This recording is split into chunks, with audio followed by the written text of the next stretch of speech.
As the flames of the situation reignite in Syria, Aleppo once again finds itself at the center of a critical battle. With armed factions launching bold offensives and the Syrian army responding with determined strikes, the stakes are high for the region's future. What are the implications of the escalating clashes? What international dynamics are at play? And what does this renewed violence mean for Syria and beyond? Welcome to In Depth.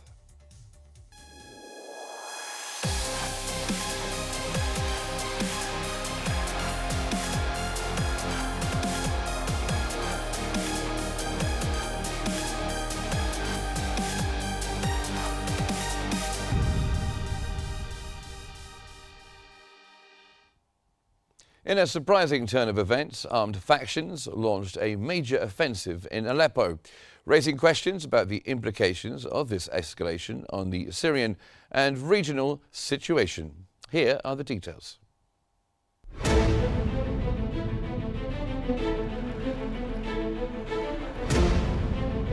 The Syrian army has repelled a significant attack by armed terrorist factions in Aleppo, delivering a decisive blow to their operations. The offensive, led by the terrorist group Hayat Tahrir al-Sham, HTS, and its affiliates, aimed to destabilize the region. However, Syrian armed forces swiftly launched focused strikes, preventing the terrorists from establishing positions within the city. Reports indicate that the Syrian army inflicted heavy casualties on the attackers, particularly in the Aleppo and Idlib countryside. The escalating violence has already claimed over 300 lives, including civilians and fighters from both sides. This escalation occurs against the backdrop of continued support from Russia and Iran, who have reiterated their commitment to aiding the Syrian government in combating terrorism and preserving the country's territorial integrity. Observers note that these terrorist attacks aim to undermine peace and stability in Syria. The Syrian armed forces remain vigilant, ready to repel any aggression and maintain control over key regions. This renewed conflict marks the most significant territorial shift in Syria since 2016. The offensive marks another chapter in Syria's ongoing battle against terrorism, with the army reaffirming its resolve to confront threats and safeguard the nation.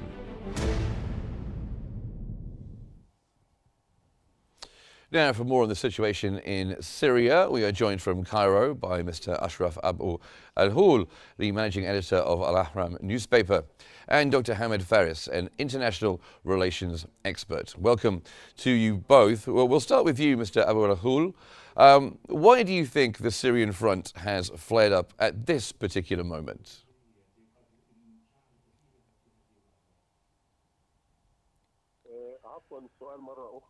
Can you repeat the question again, please? Yes. Why do you think that the Syrian front has flared up at this particular moment?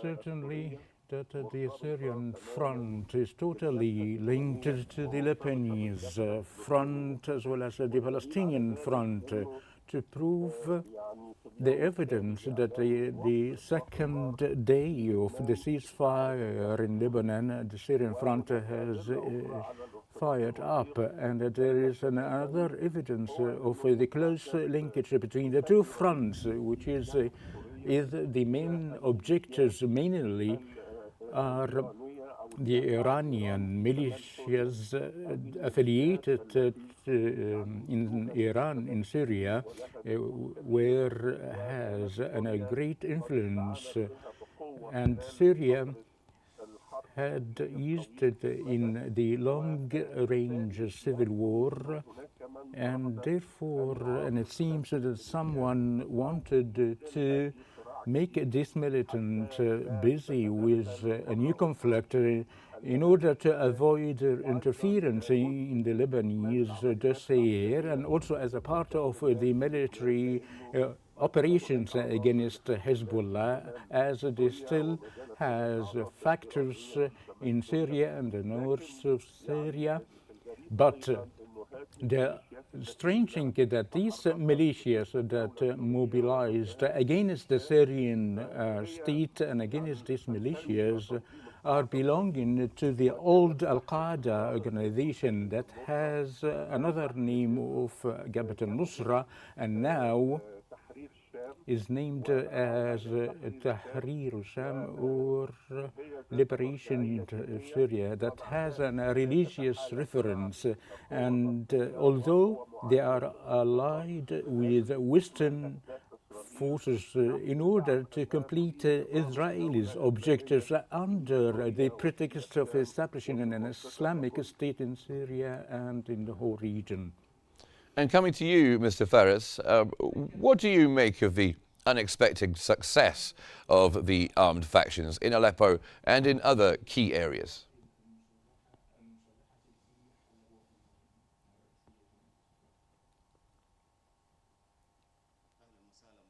Greetings to you and to the viewers of Qnews. And I think that the terrorism isn't going to prevail, as that this is a systematic from internal powers supported to execute a special agenda in the Syrian front. No matter the length of the operations by the armed factions, and I think that the Syrian and army, as well as the Syrian state, are going to be controlled, but it will take more time, as the armed militants have succeeded to control around 100 kilometers within the Syrian territories, which is a great spaces that require more to work.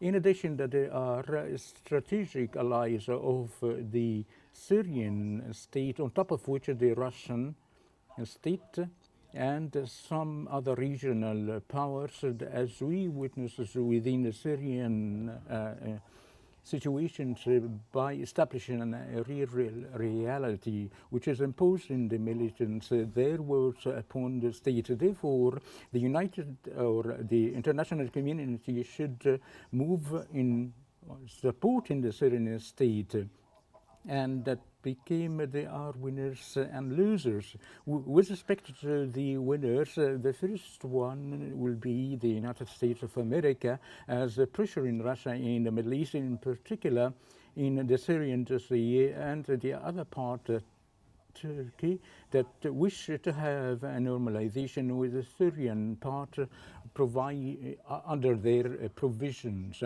and the withdrawal in the northern western of Syria, in addition to Israel, that is interested to keep the flamed situations in the area in the Middle East, as there are several powers of the Hezbollah. And the second point, they are losers. The first will be the Syrian state, as there is a great violations to Syria by these factions. And Russia, that their interests are threatened by different parties, and Hezbollah, that they are targeted in the north and western of Syria.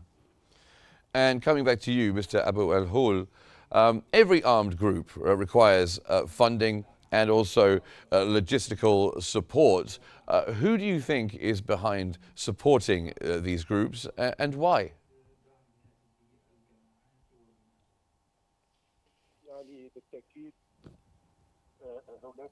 Certainly, they are a great power that assists in training and arming these factions. It's enough to say that it's been discovered that such factions has a unit of drones, of several drones to be used in confrontation, and they are fully vested and trained. And it's said that military experts from Eastern Europe were training these factions. Where the funding comes from, it may came from or through Israel or the United States, and surely this funding came from some part. Some would say it is a self-funding, and I don't think it is a real thing, because the al-Nusra movement previously had been affected to a great hits and their resources were demolished a lot.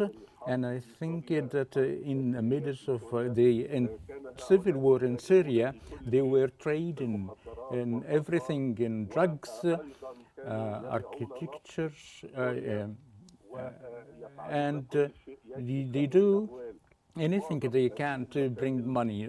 These issues, these things or matters were stopped, and their things were demolished. And if they are moving by these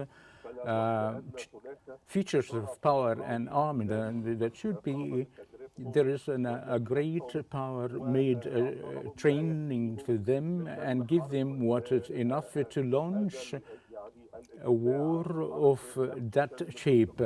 It wasn't waged against a village or city, but in great vast areas of the Syrian territories and some of the important governorates in areas such as Aleppo, Idlib and Hama, that they are very vast areas, and they're saying that these managed to dominate in great quantities of Iranian arms in the arms of Hezbollah and the Syrian army.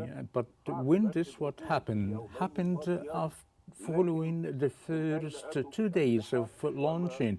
But where did they bring the armies, and who pulled these armies for them? This is a question that needs to be addressed and to know the answer. But logic would say that there is a power that helped them, trained them, and maybe in a way or another, Turkey had participated for sentiment to the Syrian government, and otherwise they are, or there is great powers in the area and in the world that finance these factions and train them. And Mr. Ferris, these recent clashes in Aleppo mark a significant shift in the situation in Syria. How do you view the escalation, and does it compare to the confrontations that have taken place in the past?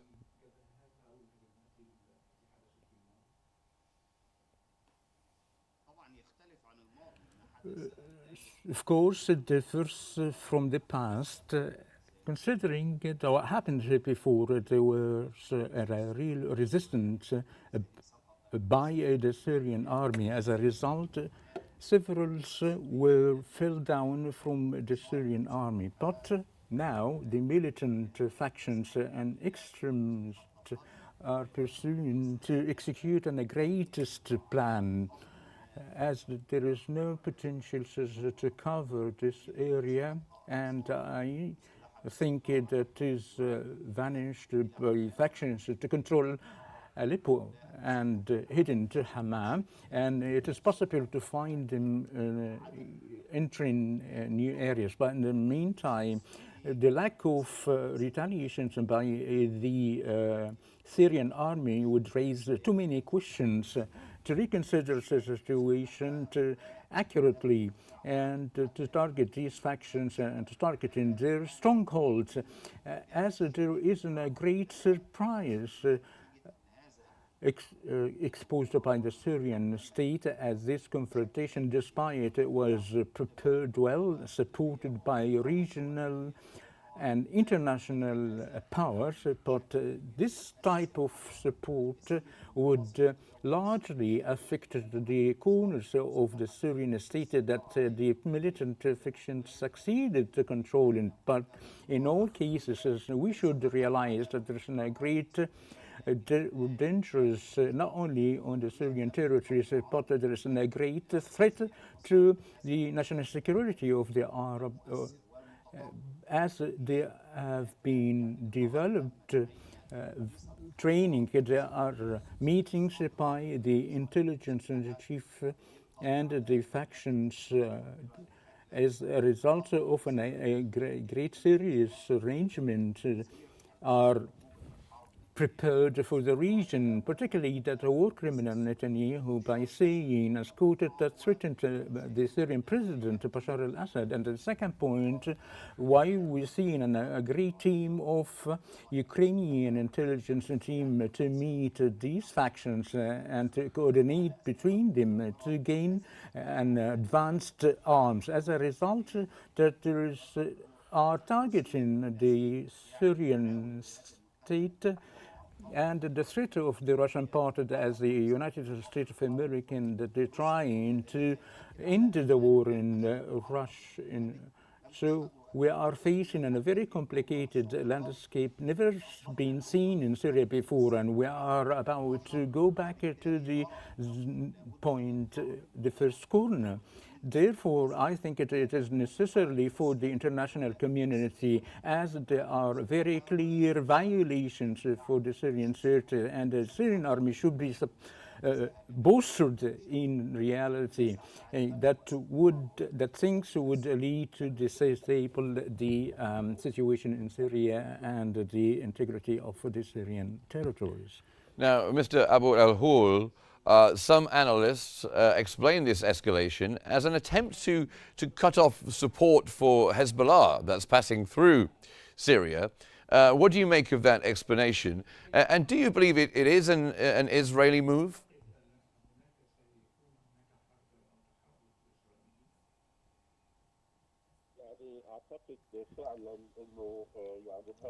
I think that this vast movement just to keep Hezbollah busy and to hinder the support of Hezbollah in Lebanon, as there are some factors in Syria and they are participating in disabling the Syrian state in a way or another.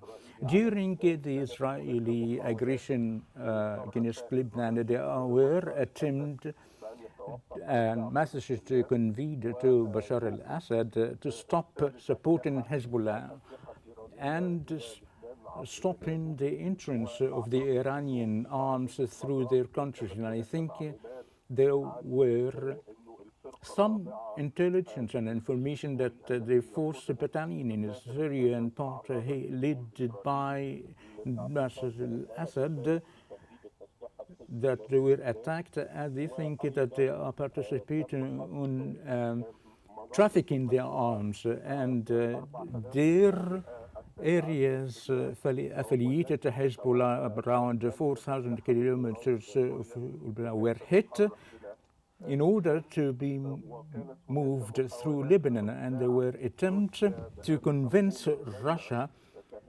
to stop trafficking the arms from Syria to Lebanon through the controlled area. But it seems when Israel failed to prevent these arms to Hezbollah through Syria, has decided to flame the area in Syria. But I think that the United States intervention in a way or another will prevent Israel to show up again in this point, and Israeli support will continue to these factions that they are having the umbrella of the Comprehensive Liberation Front, and that will be very effective through provide them with intelligence training and the most advanced arms. So without the emergence of Israeli factors in this conflict, and there are some information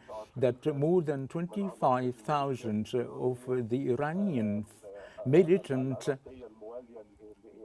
that are Iraqi affiliated to Iran try to enter Syrian territories in supporting the Syrian army and Hezbollah. And the Iranian forces, they are attempting to prevent this, but these information aren't confirmed yet. But there is an escalation in the area, but I don't think that Israel part nor the American part would emerge directly, especially that these factions that affiliate in liberating Al-Sham front when they reached Aleppo and Idlib, and their vast dissemination focused in civilian areas so that it would prevent the attack, and therefore that will lead to attrition war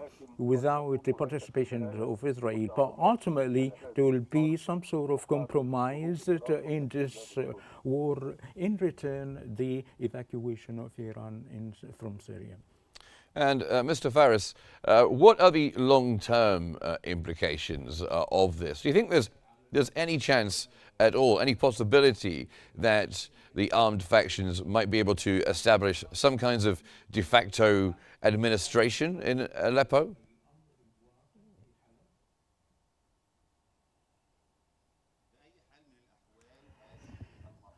In all cases, this phase will come to an end as the extremism will be continued, and as well as the foreign interference will continue, as these factions they are on just arms to execute regional and international agenda, but in reality there will be good response by the Syrian army that would require the more space and time, and get things under control once again. This is also relied on the size of support provided to the Syrian army. Is Russia is going to support the Syrian army in large, and they're going to be for Hezbollah to have a role in confronting or supporting these militants, as Russia are the main pillar of the Syrian army, is suffering a lot in Ukraine, as they are very much concerned following the approval of US in using some arms in Ukraine that reached 115 kilometers in depth of Russia. This would lead only one thing: are they going to have a compromises between the big powers that they cannot be separated, that having the elected president in the area, and if they wish to have a solution for the Ukrainian-Russian conflict, should also find a solution to the conflicts in the Middle East, as they are in a great linkage between the international power and the imbalanced situation in the region, as the Middle East area is being transferred in an area of international conflict. But I think that the militant factions won't be able to continue. They are very advanced, in fact, in Aleppo, but this won't gain any military stability, as these factions will be confronted either from the Syrian army or their affiliations, and I'm talking about the Hezbollah and as well as the Russian side.